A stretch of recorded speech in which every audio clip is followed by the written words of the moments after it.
just imagine तपाई heavy ट्राफिकमा पर्नु भएको छ कतै पनि तपाईको कार निस्किने बाटै छैन तर सडनली तपाईको कार अटोमेटिकली ल्यान्डबाट टेक अफ गर्छ र त्यो ट्राफिक भन्दा अगाडि अलिकति खाली बाटोमा गएर फेरि ल्यान्ड भएर रोडमै कुद्न थाल्छ यो इमेजिन गर्दा कुनै फिक्सनल मुभीको सीन सम्झे जस्तो लाग्छ नि है तर यो चाँडै नै रियालिटी हुँदैछ किनभने ALEF एरोनॉटिक्स कम्पनीले यो कार बनाउनको लागि सर्टिफिकेट पाइसकेको छ hello everyone this is Isha र आजको यो भिडियोमा म ALEF एरोनॉटिक्स को फ्लाइङ कारको जर्नीका बारेमा कुरा गर्दै छु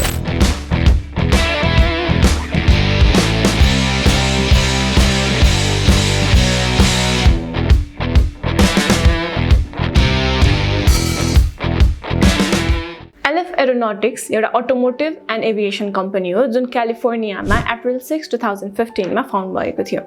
र यसको जर्नी एकदमै इन्ट्रेस्टिङ रहेको छ यसका 4 जना founding members gym डुखोभनी, doctor कन्स्टेन्टाइन Kisli, पाभल मार्किन र ओलेग पेट्रोभ कोपा क्याफेमा भेट भए र फ्लाइङ कारका बारेमा डिस्कस गर्दै थिए र यो फ्लाइङ कारको पहिलो मोडल पनि त्यही क्याफेको न्यापकिनमा बनाइएको थियो उनीहरूले यो प्रोजेक्ट स्टार्ट गर्ने र यसलाई 6 महिनाभित्र कम्प्लिट गर्ने टार्गेट लिएका थिए र त्यो सँगै उनीहरूले यो कारमा राख्ने क्राइटेरिया पनि सेट गरेका थिए जस्तै यो रियलमै नर्मल कार जस्तै देखिनु पर्यो पार्किङ स्पेसमा नर्मली पार्क गर्न सकिनु पर्यो भर्टिकली टेक अफ गर्नु पर्यो र धनीले मात्रै नभएर आम मानिसका लागि पनि यो एफोर्डेबल हुनु पर्यो त्यसपछि 2016 मा यिनीहरूको फर्स्ट सब स्केल प्रोटोटाइप रेडी भयो र यो प्रोटोटाइपमा उनीहरूले प्रोप्राइटर प्रपोजल जडान गरेका थिए उनीहरूको यो प्रोटोटाइपलाई बिजनेसम्यान टिम ड्रेपरले मन पराए र उनीहरूको कम्पनीमा इन्भेस्टर र मेन्टरका रूपमा आए त्यसपछि उनीहरूको प्रोटोटाइप देखेर एसिया युरोपबाट पनि विभिन्न बिजनेसम्यानहरूले उनीहरुमा इन्भेस्ट गरे र उनीहरुमाथि ट्रस्ट गर्न थाले 2018 मा यो कारको फुल साइज स्केलेटनलाई पहिलो पल्ट उडाइयो र यो सफल भएपछि उनीहरूको रिसर्च र क्याल्कुलेसन पनि सही छ भन्ने कुरा प्रुफ भयो त्यसपछि 2019 मा उनीहरूले आफ्नो फुल साइज प्रोटोटाइपलाई पनि लन्च गरे र यसलाई विभिन्न मानिसहरूद्वारा उडाउन लगाइएर यसको परीक्षण भयो यसमा vertical take off small forward motion जस्ता फिचरहरू थिए 2021 मा उनीहरूले बुगाटी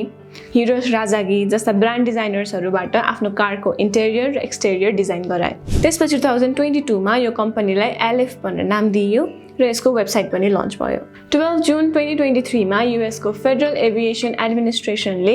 ALEF एरोनॉटिक्स को मोडल ए फ्लाइङ कारलाई स्पेशल एयरवर्दिनेस सर्टिफिकेट दिएको छ यो सर्टिफिकेट पाइसकेपछि अब यो मोडलको कारलाई लिमिटेड लोकेसनमा एक्जिबिट गर्न रिसर्चका लागि उडाउन सकिने भएको छ यो कारमा 2 सिटर रहेको छ र यो नर्मली गुड्ने कार जस्तै नै देखिन्छ र नर्मली गुड्दा गुड्दै यसले भर्टिकली टेक अफ गर्न सक्छ र अलिकति डिस्टेन्स पार गरिसकेपछि फेरि रोडमै आएर ल्यान्ड गरेर फेरि कार जसरी नै गुड्न सक्छ यो कारको प्री अर्डर पनि लिन थालिसकेको छ र 2025 सम्ममा डेलिभरी हुने कुरा जनाइएको छ यो कारको अहिलेको प्राइस $300,000 रहेको छ भने यसलाई बिस्तारै $100,000 गर्दै $85,000 सम्ममा पाइने बनाउने यस कम्पनीका फाउन्डरले जनाएका छन् फ्लाइङ कारकै कुरा गर्ने हो भने 1933 देखि नै फ्लाइङ कार त बनाउन थालिएको थियो तर त्यति बेलाका यी कारहरू न पुरै एरोप्लेन जस्तो देखिन्थे न पुरै कार जस्तो त्यसैले यिनीहरूलाई एक्ज्याक्टली फ्लाइङ कार नै भनेर भन्न सकिदैन तर स्लोभाकियाको क्लेन भिजन नामको कम्पनीले एउटा फ्लाइङ कार भने डिजाइन गरेको थियो जुन 3 मिनेट्समै कारबाट एरोप्लेन र एरोप्लेनबाट कारमा बदलिन सक्थ्यो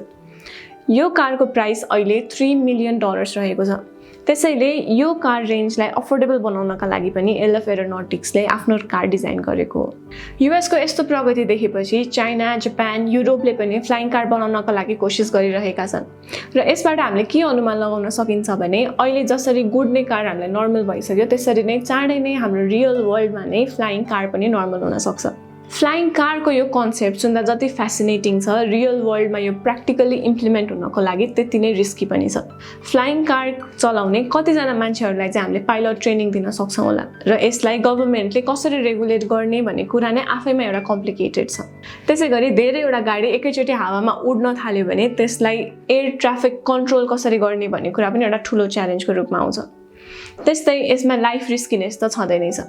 त्यो सँगसँगै हामीले डिफरेन्ट वेदर कन्डिसन्सलाई त्यसले कसरी ह्यान्डल गर्न सक्छ भन्ने कुरा पनि आउँछ तर यदि फ्लाइङ कारलाई हामीले साँच्चैकै एक्जिक्युट गर्ने हो भने यसलाई इमर्जेन्सी पर्पज जस्तै फायर ट्रक पुलिस एम्बुलेन्समा पनि युज गर्न सकिन्छ यसले धेरै हदसम्म राम्रो काम पनि गर्न सक्छ टेक्नोलोजिकल डेभलपमेन्टमा विश्वमै यसरी होडबाजी चलिरहँदा हामीले टेक्नोलोजीलाई डेभलप गर्नेतिर मात्रै नभएर त्यसलाई प्र्याक्टिकली इम्प्लिमेन्ट गर्दा त्यसले कस्तो खालको कन्सिक्वेन्सेस हामी आफैले भोग्नुपर्छ भन्ने बारेमा पनि सोच्नु जरुरी छ ALEF एरोनॉटिक्सको अहिलेसम्मको जर्नी यति नै थियो अब बाँकी दिनमा पनि यसले कस्तो खालको अपडेट्स लिएर आउँछ भन्ने बारेमा त हामी जानकारी दिने नै छौं त्यति बेलसम्म टेक कागज हेर्दै गर्नुहोस् धन्यवाद